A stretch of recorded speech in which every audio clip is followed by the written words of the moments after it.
Hai guys, thank you so much udah ngeklik video ini dan welcome to my channel. Buat kalian yang suka banget belanja online, ini adalah keputusan terbaik untuk nonton videonya sampai selesai.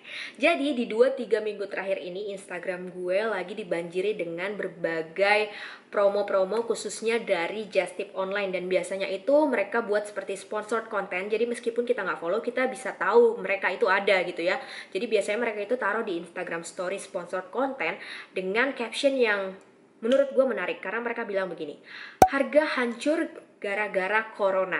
Dan waktu gue buka Instagram mereka itu menjual barang-barang dari brand terkemuka seperti dari H&M, Pull and Bear, juga Zara, Uniqlo. Tapi harganya miring banget guys, cuman 100.000 all item. Jadi mereka bilang ini semua all item 100.000 aja dan buy one get one free lagi. Berarti satu itemnya cuma 50.000 rupiah aja. Nah, gue dari situ penasaran kan, apakah ini promosi yang bisa dipercaya atau cuma jebakan? Jadi yuk kita buktiin bareng-bareng guys.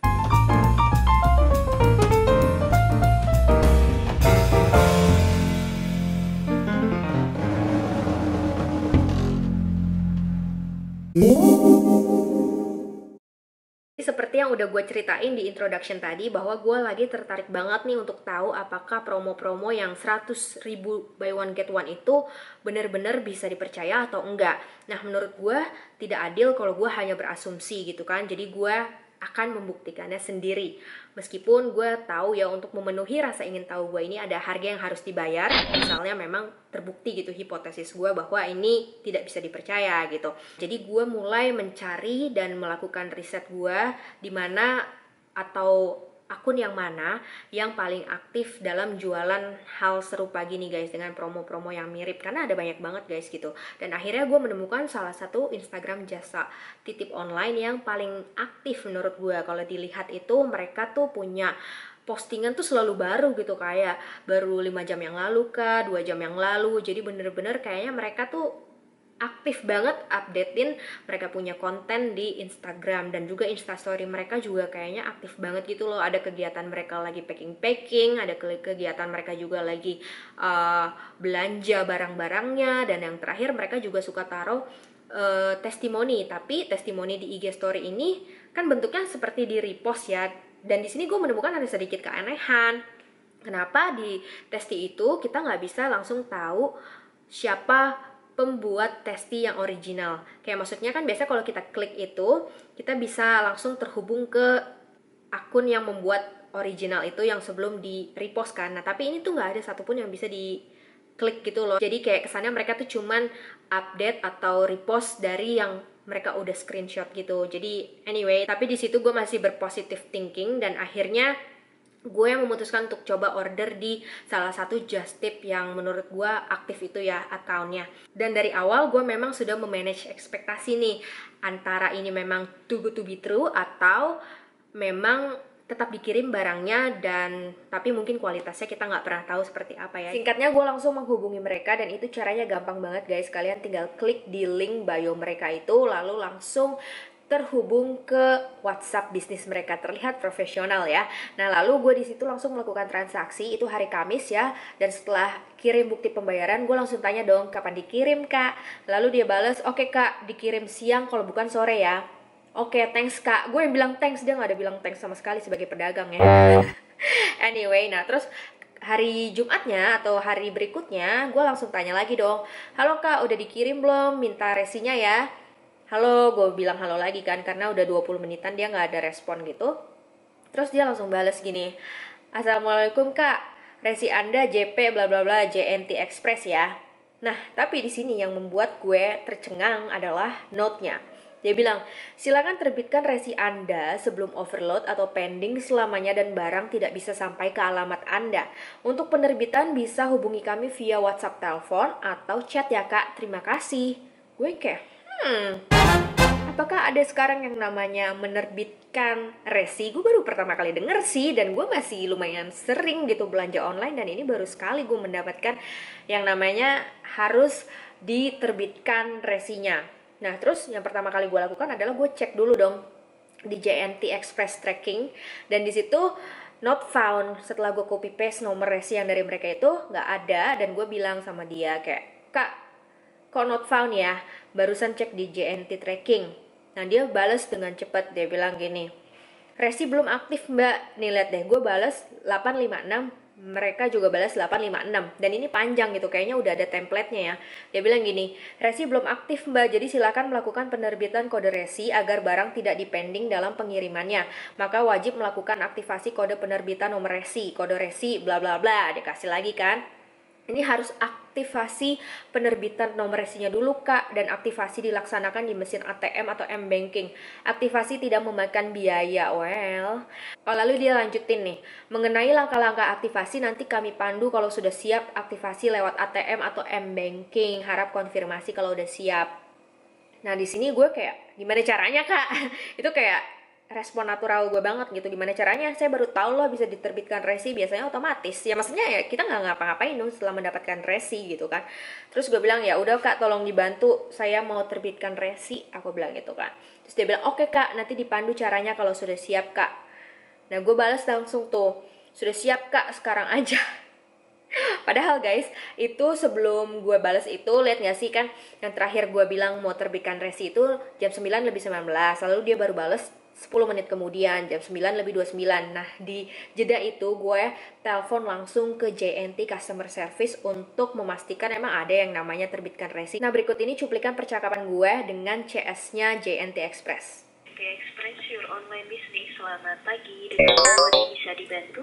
Pagi mbak, saya mau tanya, saya kan ada belanja nih online, lalu saya dikasih nomor resi. Nah waktu saya cek nomor resinya di JNT Express tracking itu, saya cek nggak ditemukan atau not found gitu mbak. Terus kan saya menghubungi lagi sama penjual online-nya, dia bilang harus diterbitkan resi sebelum overload atau pending selamanya dan barang tidak sampai ke alamat Anda. Nah ini maksudnya gimana ya cara nerbitin resi? Emang ada ya? Dengan Ibu siapa? Deborah. Resinya berapa? Silakan disebutkan. JP Ya. 74 Ya. 87 98 Ya. 47 47. Kami ulangi kembali untuk resi tersebut ya, Ibu Deborah, JP 748 798 4747 ya. Baik, untuk pengecekan kembali resi Ibu Deborah, pengirimannya benar. Ini Ibu selaku penerima ya, kami bantu cek terlebih dahulu. Baik.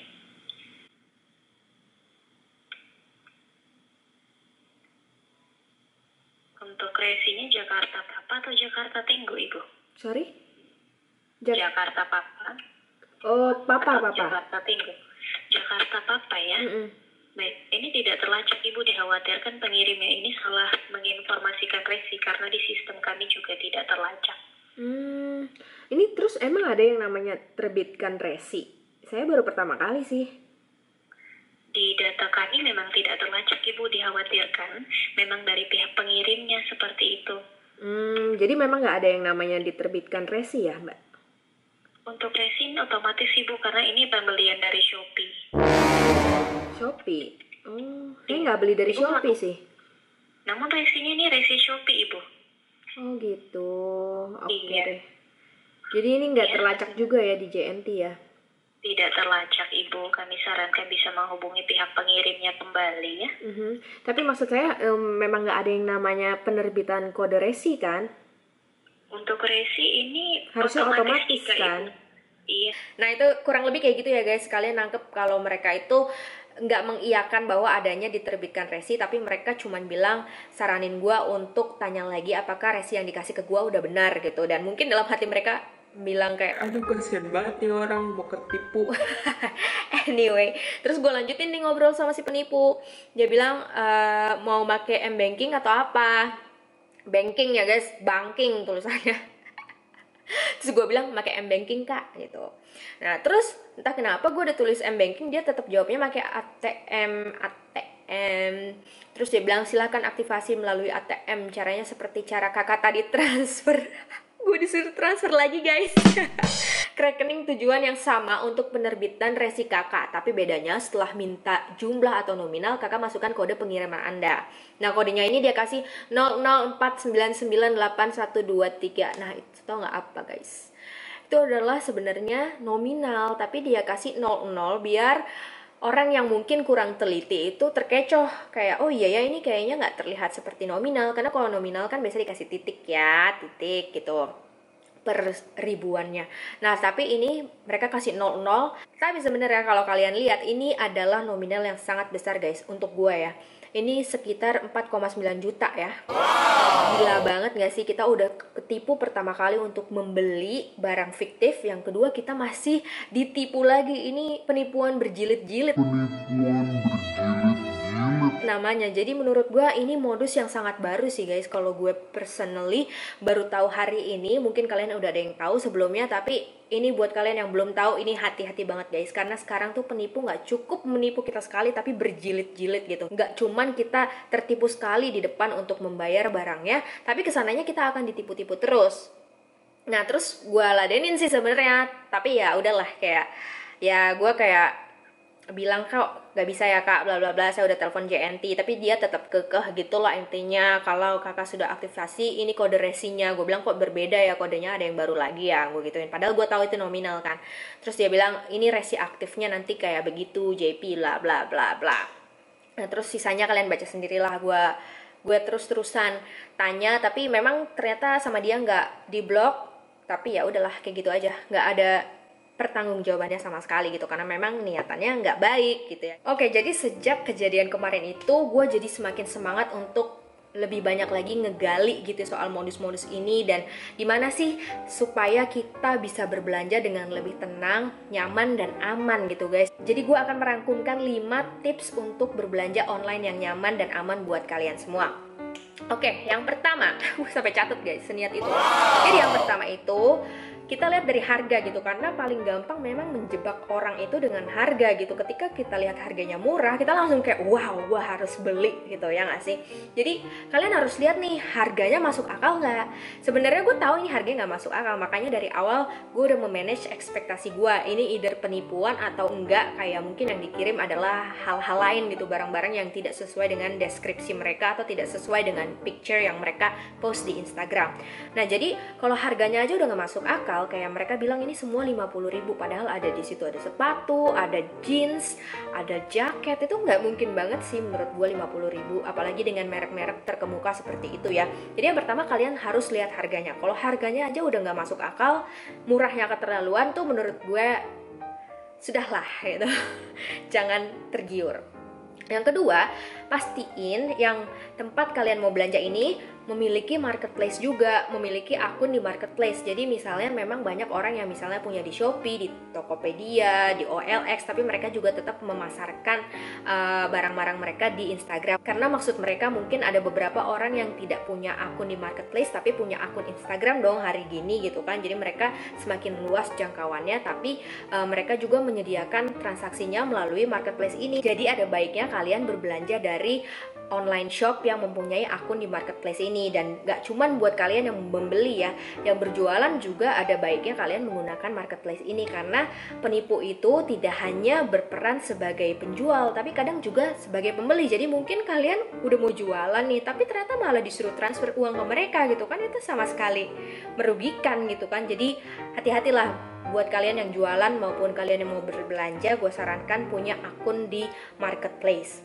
Yang ketiga, kita perhatiin nih testi yang mereka kasih itu apakah real atau enggak gitu, karena banyak banget ya testi-testi yang kita lihat kayaknya enggak real gitu. Kayak misalnya dari perkataannya atau cara ngomongnya itu biasanya tuh mirip-mirip gitu ya. Jadi kayak kok kalau kalian melihat nih satu akun ini terus testinya tuh kayak seragam gitu cara bicaranya, itu hati-hati karena testi itu gampang sekali dibuat ya.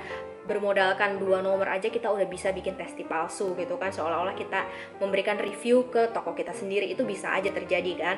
Dan yang kedua, kita juga harus melihat kalau testi itu real atau enggak dari perkataannya sih. Menurut gue yang terlalu manis gitu ya, kayak ngomongnya wah bagus banget barangnya, top adminnya, ramah banget kakaknya gitu kan, menurut gue itu kayaknya too good to be true aja gitu. Karena gue sendiri kalau misalnya berbelanja online, palingan gue mereview barangnya aja sih jarang banget gue bilang kayak oh adminnya kece banget, ramah banget, itu jarang banget sih terjadi.